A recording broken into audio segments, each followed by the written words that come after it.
But because we were interested in making a larger Islamic center, in the meantime, over these 10 years that we were using this Islamic center, we had bought 3 other lots.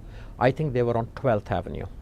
We had purchased 3 other lots, 1 block on this side, 3 adjacent contiguous properties. And we were wanting to buy another 1 or 2 before starting starting to collect money for the construction. When this Syrian person, this physician, he was contacted by Cabell Huntington Hospital, and they made an offer to us to buy the property on 13th Avenue as well as the properties on I think it was 11th or 12th Avenue.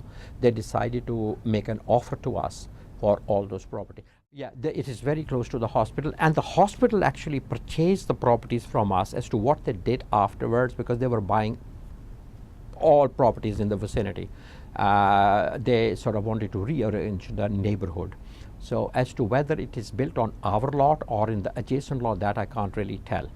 But that was the story that they made us a reasonable offer, and we decided to give these 3 lots without anything on it, plus our lot with a building which was dilapidated apartment, renovated by us at great cost, and yet it had been it was now falling. It would have been in another 4 or 5 years, it would have been falling apart, because we were interested in making a new one, and we had not spent too much money on renovation and of this property. So we gave it to, and they were pretty generous in another way as well. They told us that we could continue to use the property for 1 year to give us time for the construction, for the purchase of alternative site and the construction.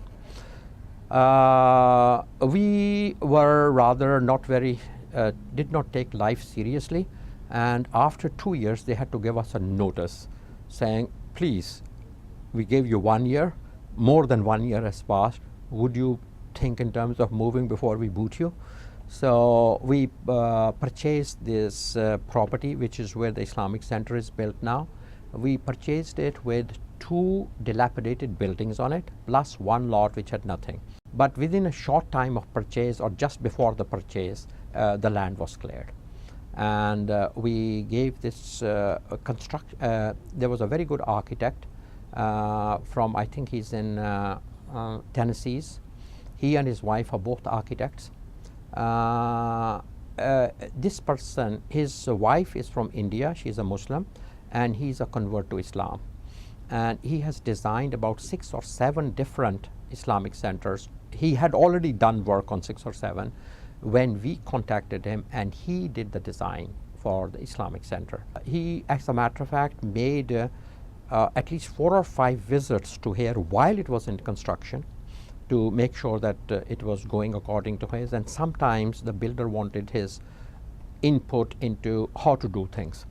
The builder is, as a matter of fact, he's an engineer from a qualified civil engineer from Montgomery, bachelor's degree in construction, in civil engineering, and he's also a contractor. So he did that construction of this. His name is Ru Elahi, and he had already done at that time 2 buildings for me, 2 houses for me. So I knew his work, and I recommended it to the Muslim Association over here, and he did it under contract. The construction was done by this person. And it has been going on for about 5 years now. This 6 years, maybe about at least 5 years it is there, the present Islamic Center location.